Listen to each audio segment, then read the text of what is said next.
Welcome to view point. పాదాల వాపులు వస్తున్నాయంటే తప్పనిసరిగా జాగ్రత్త పడాల్సి ఉంటుంది. నిజానికి చాలా మంది ఈ లక్షణాలను పెద్దగా పట్టించుకోరు.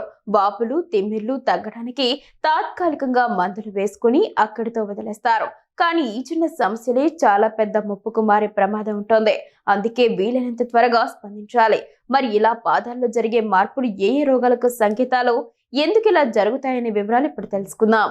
పాదాల ఆరోగ్యాన్ని చాలా మంది పట్టించుకోరు, నిర్లక్ష్యం చేస్తూ ఉంటారు. కానీ ఇవే క్రమంగా పెద్దవై ముప్పు తెచ్చి పెడతాయి. చర్మం రంగు మారడం నుంచి తిమ్మిర్లు ఎక్కడం వరకు ఎన్నో రకాలుగా సమస్యలు వస్తాయి. నడిచేటప్పుడు కూడా ఈ మార్పులు స్పష్టంగా కనపడతాయి. అలాంటప్పుడు తప్పనిసరిగా వైద్యులను సంప్రదించడం మంచిది. ఏ మాత్రం ఆలస్యం చేసినా కండిషన్ సీరియస్ అయ్యే ముప్పు ఉంటుంది.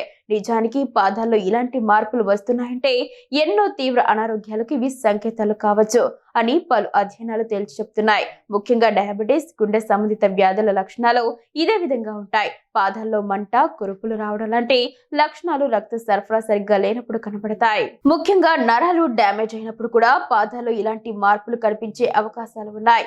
ఇలాంటప్పుడు గుండె జబ్బులు వచ్చే ప్రమాదం ఎక్కువగా ఉంటుంది.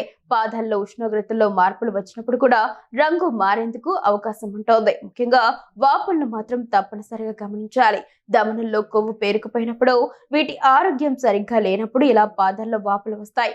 సరైన సమయానికి సరైన వైద్యం అందించకపోతే తీవ్ర సమస్యలు ఎదుర్కోవాల్సి వస్తుంది. తరచూ తిమ్మిరిగా ఉండడం, దురద లాంటి లక్షణాలు కనిపించాయంటే అది డయాబెటిస్ లక్షణం కావచ్చు. లేదా నరం డ్యామేజ్ అయినప్పుడు కూడా ఇలాంటి లక్షణాలే కనిపిస్తాయి. బ్లడ్ షుగర్ లెవెల్స్ అసలు కంట్రోల్లో లేనప్పుడు ఇలా జరుగుతోంది. నరాల ఒత్తిడికి గురైనప్పుడు లేదా ఇంకేదైనా న్యూరో సమస్యలు తలెత్తినప్పుడు ఇలా పాదాల్లో తిమ్మిర్లు వచ్చే అవకాశం ఉంటుంది. అయితే ఇలాంటి లక్షణాలు కనిపించినప్పుడు చాలా త్వరగా స్పందించాల్సి ఉంటుంది. లేదంటే ఈ సమస్య కాస్త తీవ్ర ఇన్ఫెక్షన్ కి దారి తీసే ప్రమాదం ఉంది.